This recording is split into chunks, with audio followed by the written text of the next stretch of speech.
ذلك الكتاب لا ريب فيه هدى للمتقين۔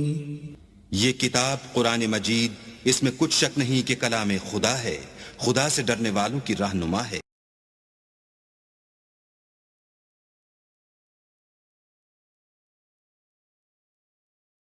اعوذ باللہ من الشیطان الرجیم۔ پناہ مانگتا ہوں میں اللہ کی شیطان مردود سے۔ بسم اللہ الرحمن الرحیم۔ شروع اللہ کا نام لے کر جو بڑا مہربان نہایت رحم والا ہے۔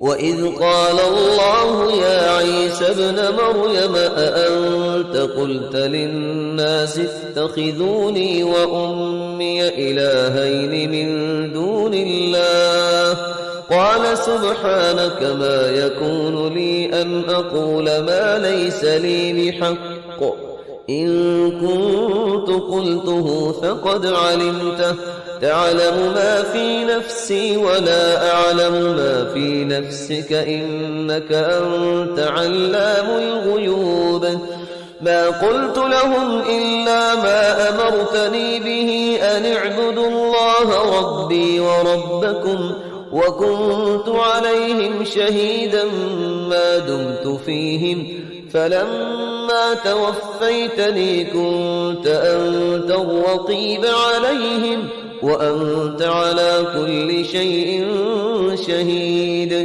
إن تعذبهم فإنهم عبادك وإن تغفر لهم فإنك أنت العزيز الحكيم قال الله هذا يوم ينفع الصادقين صدقهم لهم جنات تجري من تحتها الأنهار خالدين فيها أبدا رضي الله عنهم ورضوا عنه ذلك الفوز العظيم لله ملك السماوات والأرض وما فيهن وهو على كل شيء قدير۔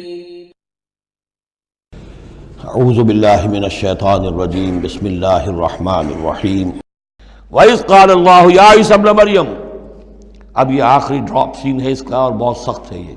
اور جب کہے گا اللہ تعالیٰ اے مریم کے بیٹے عیسیٰ، أَأَنْتَ قُلْتَ لِلنَّاسِ اتَّخِذُونِي وَأُمِّيَ إِلَٰهَيْنِ مِن دُونِ اللَّهِ، کیا تم نے کہا تھا لوگوں سے کہ مجھے اور میری ماں کو بھی الہ بنا لینا، معبود بنا لینا اللہ کے سوا، تم نے کہا تھا؟ قال سبحانک، حضرت عیسیٰ فرمائیں گے، عرض کریں گے اللہ تو پاک ہے، ما یکون لی ان اقول ما لیس لی بحق، میرے لیے کیسے ممکن تھا کہ میں وہ بات کہتا جس کے کہنے کا مجھے کوئی حق حاصل نہیں۔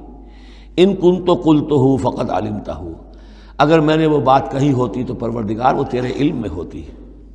تعلم ما فی نفسی، تو جانتا ہے جو کچھ میرے جی میں ہے، ولا اعلم ما فی نفسک، میں تو نہیں جانتا جو تیرے جی میں ہے۔ انک انت علام الغیوب، یقیناً تو تمام غیبوں کا جاننے والا ہے، حقیقت تیری نگاہ کے سامنے تو موجود ہے۔ ما قلت لہم، میں نے ہرگز ان سے کچھ نہیں کہا، الا ما امرتنی بہ، مگر وہی کچھ جس کا کہ تو نے مجھے حکم دیا تھا، ان اعبدوا اللہ ربی و ربکم، اور وہ یہی بات تھی کہ میں نے ان سے یہی کہا تھا کہ پرستش کرو اور بندگی کرو اللہ کی جو میرا بھی رب ہے اور تمہارا رب ہے، مجھ بھی رب ہے۔ وکنت علیہم شہیدا ما دمت فیہم، اور میں تو ان کے اوپر جب تک ان میں موجود تھا ان کا نگران تھا، ان کے اوپر میں ان کی دیکھ بھال کر رہا تھا۔ یہاں یہ خبردار ہونا نگرانی کرنے کے معنی میں ہے۔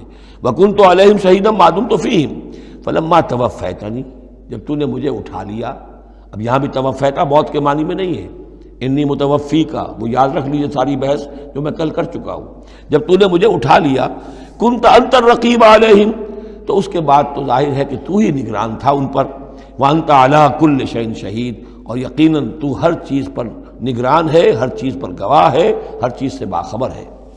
ان تعذبہم فإنہم عبادک، اگر تو انہیں عذاب دے تو وہ تیرے بندے ہیں، تجھے کل اختیار حاصل ہے، جس طرح چاہے عذاب دے۔ وَإِن تغفر لہم، اور اے اللہ اگر تو انہیں بخش دے، فإنک انت العزیز الحکیم، تو زبردست ہے، حکمت والا ہے۔ یہ بہترین انداز ہے، میں درخواست بھی ہے، معافی کی درخواست بھی ہے، وہ اپنی شفقت رافت نوع انسانی کے حق میں انبیاء کے اندر جو ہوتی ہے، لیکن اس سے آگے بڑھ کے بھی نہیں کہہ سکتے۔ مقام عبدیت یہی ہے، العبد عبد وان ترقى والرب رب وان تنزل، اختیار تیرا ہے۔ ان تعذبهم فانهم عبادك، اے اللہ تو اگر انہیں عذاب دے تو تیرے بندے ہیں، تیری مخلوق ہیں۔ وان تغفر لهم، اور اگر تو معاف فرمانا چاہے تو تجھ سے تو کوئی بات پرس نہیں کر سکتا، کوئی جواب طلبی نہیں کر سکتا کہ تو نے کیسے معاف کر دیا۔ وان تغفر لهم فانك انت العزیز الحکیم، تجھے ہر اختیار حاصل ہے، تو زبردست ہے، حکمت والا ہے۔ قال اللہ ھذا یوم ینفع الصادقین صدقهم، اللہ فرمائیں گے، اب جیسے میں نے ڈراپ سین کہا تھا، یہ پوری پیشی جو ہے اس کا آخری نقشہ کیا ہوگا، اللہ فرمائے گا یہ آج کا دن وہ ہے جس دن سچوں کو ان کی سچائی فائدہ پہنچائے گی۔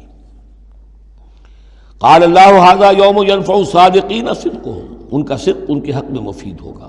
لہم جنات تجری من تحتها الانہار خالدین فیہا ابدا، ان کے لیے باغات ہیں جن کے دامن میں ندیاں بہتی ہوں گی، ان میں وہ ہمیشہ ہمیش رہیں گے، فیہا ابدا۔ رضی اللہ عنہم ورضوا عنہ، اللہ ان سے راضی ہو گیا اور وہ اللہ سے راضی ہو گئے۔ یہ آخری مقام ہے، رضامندی باہمی، اللہ تم سے راضی، تم اللہ سے راضی۔ رضی اللہ عنہم ورضوا عنہ، ذالک الفوز العظیم، اور یہی ہے بہت بڑی کامیابی۔ للہ ملک السماوات والارض، اللہ ہی کے لیے ہے آسمانوں اور زمین کی بادشاہی، وما فیہن، اور جو بھی ان سب میں ہے اس کی بادشاہی، اس کا اختیار اسی کے ہاتھ میں ہے۔ وہو علی کل شیء قدیر، اور وہ ہر چیز پر قادر ہے۔ یہاں اللہ کے فضل و کرم سے سورہ انعام، سورہ مائدہ ختم ہوئی۔ نوٹ کر لیجئے، سورہ نساء پر پہلی منزل ختم ہو گئی تھی، سورہ مائدہ پر مکی اور مدنی جو سورتوں کے گروپ سے ان کا پہلا گروپ ختم ہو گیا۔ ایک مکی سورت سورہ فاتحہ، اگرچہ حجم میں بہت چھوٹی، مانن بہت عظیم، پورے قرآن کے ہم وزن۔ وَلَقَدْ آتَيْنَاكَ سَبْعًا مِّنَ الْمَثَانِي وَالْقُرْآنِ الْعَظِيمِ، یہ سورہ ہجر میں آیت پڑھیں گے، اور اس کے بارے میں یہی رائے ہے مفسرین کی کہ یہ سورہ فاتحہ کے بارے میں۔ لیکن چار یہ عظیم ترین صورتیں جو ہیں جو مدنیات ہیں، بقرہ، آل عمران، نساء اور مائدہ، اور دو دو کے جوڑوں کی شکل میں ہیں۔ ان کا عمود کیا تھا؟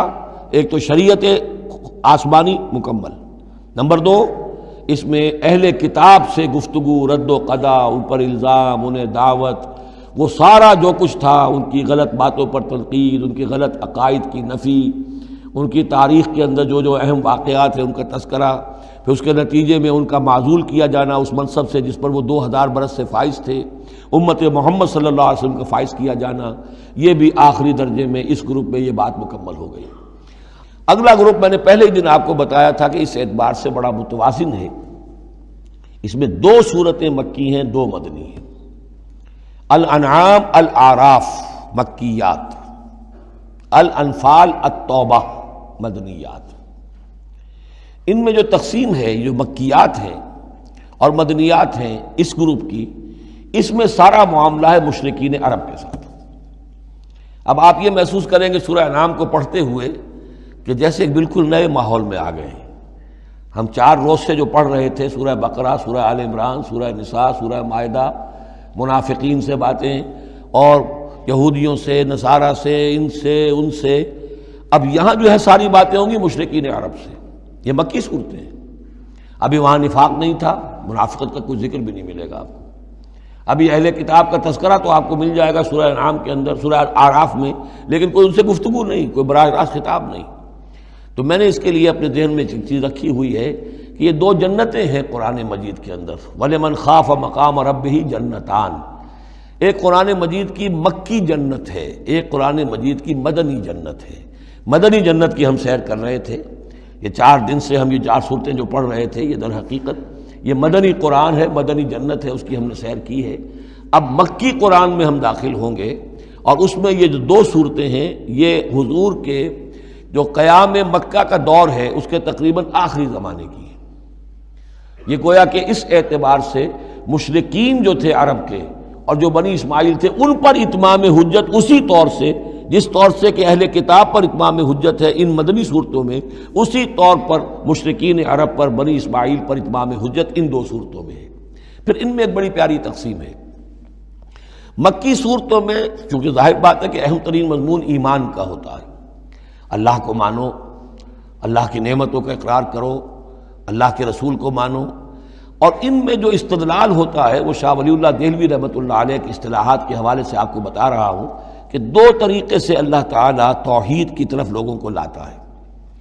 التذکیر بآلاء اللہ، اللہ کے احسانات، اللہ کی عظمت، اللہ کی نشانیاں، اللہ کی قدرت، اللہ کی صناعیاں، یہ تو آیات آفاقیہ، آیات انفسیہ، اور اللہ کے احسانات تم پر، ان کی نعمتوں کا تذکرہ، اس کو کہتے ہیں التذکیر بآلاء اللہ، اللہ کے احسانات اور اس کی قدرت کے جو کرشمے ہیں ان کے حوالے سے یاد دہانی، تذکیر۔ اللہ تعالیٰ کا ایمان ہمارے اندر ہے، ڈورمنٹ ہے، بالقوہ ہے، سویا ہوا ہے، اسے جگانے کے لیے یہ آیات قرآنیہ آتی ہیں، اسے ایکٹیویٹ کرنے کے لیے، وہ پوٹینشیل ایمان ایکچوئل ایمان بن جائے، لیکن اس کے لیے تذکیر ہے، یاد دہانی۔ اس تذکیر کا ایک پہلو ہے التذکیر بآلاء اللہ، اللہ کی نعمتوں، اس کی صناعیوں، اس کی قدرتوں کے حوالے سے اللہ کی ایمان کی دعوت۔ ایک ہے التذکیر بایام اللہ، اللہ کے دنوں کے حوالے سے۔ اللہ کے دنوں میں سب سے بڑے دن وہ ہیں جن میں اللہ تعالیٰ نے بڑی بڑی قوموں کو تہس نہس کر دیا۔ پوری قوم نوح غرق کر دی گئی، پوری قوم عاد برباد کر دی گئی، نسیا منسیہ، پوری قوم سمود ختم کر دی گئی، چند ساتھی اہل ایمان اور وقت کے رسول بچا لیے گئے۔ ایک کشتی پر حضرت نوح اور ان کے ساتھی، محدود چند اہل ایمان، باقی پوری نوع انسانی اس وقت تک اتنی ہی تھی، ختم ہو گئی۔ اس طرح قوم عاد پوری ختم ہو گئی، حضرت ہود اور چند لوگ بچا لیے گئے۔ قوم سمود پوری ختم ہو گئی، حضرت صالح اور چند اہل ایمان بچا لیے گئے۔ قوم شعیب پوری ختم ہو گئی، مدین کے لوگ، صرف حضرت شعیب اور ان کے چند ساتھی بچا لیے گئے۔ عمورہ اور صدوم کی بستیاں برباد کر دی گئیں، صرف حضرت لوط علیہ السلام اور ان کی بیٹیاں وہاں سے نکل سکی ہیں، باقی پوری قوم ختم ہو گئی۔ تو یہ ایام اللہ، آل فرعون غرق کر دیے گئے۔ یہ اللہ کی سنت رہی ہے کہ جب بھی کبھی اس نے کسی قوم کی طرف رسول کو بھیجا، نبی نہیں، رسول، جب رسول بھیج دیا گیا، اب اگر قوم نے رسول کو رد کر دیا تو پھر اس کے ساتھ رعایت نہیں ہے، پھر وہ قوم ختم کر دی جائے گی، گویا کہ ثابت ہو گیا ان میں کوئی خیر نہیں ہے۔ جیسے آپ کسی باغ میں سے پتے وتے جھاڑ جھکاڑ جمع کر کے آگ لگا دیتے ہیں، تو گویا کہ یہ دنیا کے باغ کے اندر اب یہ جھاڑ جھکاڑ ہے، ان میں کوئی خیر رہا ہی نہیں۔ نبی کے رسول کے آنے کے بعد بھی یہ لوگ جو ہیں ان کی آنکھیں نہیں کھلی، تو معلوم ہوا کہ اب ان کے اندر کوئی خیر نہیں ہے، تو ان کو ختم کر دیا جائے اور زمین کو پاک کر دیا جائے۔ یہ زمین کا بوجھ ہے، زمین کے لیے گندگی ہے، پاک کر دیا جائے۔ یہ ایام اللہ ہے جن کا ذکر قرآن مجید میں بار بار آتا ہے۔ اس کے علاوہ ایام کا معاملہ پھر ایک ابتدا ہے، ازل کے اندر کیا ہوا ہے وہ بھی تو یوم ہی ہے نا، ٹائم کے حوالے سے، اور پھر کیا ہوگا ابد میں، آخرت میں کیا ہوگا۔ یہ جو ہے سلسلہ تخلیق اور ازلی حقائق، اور پھر یہ کہ بعث بعد الموت، اور پھر کیا ہونا ہے عالم برزخ میں، اور پھر کیا ہونا ہے عالم آخرہ میں، اور پھر کیا ہوگا وہاں پر اصحاب جنت بھی ہوں گے، اصحاب جہنم بھی ہوں گے، اور وہ بھی ہوں گے کہ جو درمیان میں ہوں گے۔ تو یہ تمام چیزیں جو ہیں یہ آئیں گی سورہ اعراف کے اندر۔ تو یہ تقسیم ہے توحید کے موضوع پر، یہ دونوں صورتیں بہت جامع، لیکن اول سورہ انعام کے اندر التذکیر بآلاء اللہ، اور ثانیاً سورہ اعراف اس میں آئے گی التذکیر بایام اللہ، اس کا سب سے بڑا مضمون جو ہے وہ اس پر مشتمل ہے۔ اور اس کے بارے میں ایک روایت یہ بھی ہے اس سورہ انعام کے بارے میں کہ یہ پوری صورت ایک ہی وقت میں نازل ہوئی ہے۔ سورہ بقرہ کی آیات مختلف اوقات میں نازل، سورہ مائدہ اسی طریقے سے، لیکن یہ صورت پوری کی پوری بیک وقت نازل ہوئی ہے، اور الفاظ یہ آتے ہیں کہ 70,000 فرشتوں کے جلوں میں حضرت جبرائیل علیہ السلام اس صورت کو لے کر اترے، اور یہ پوری سورہ انعام ایک ہی نشست میں، یوں سمجھیے ایک ہی تنزیل کے اندر یہ جوں کی تو اسی طرح پوری کی پوری اتری ہے۔ بارک اللہ لی ولکم فی القرآن العظیم ونفعنی وإیاکم بالآیات والذکر الحکیم۔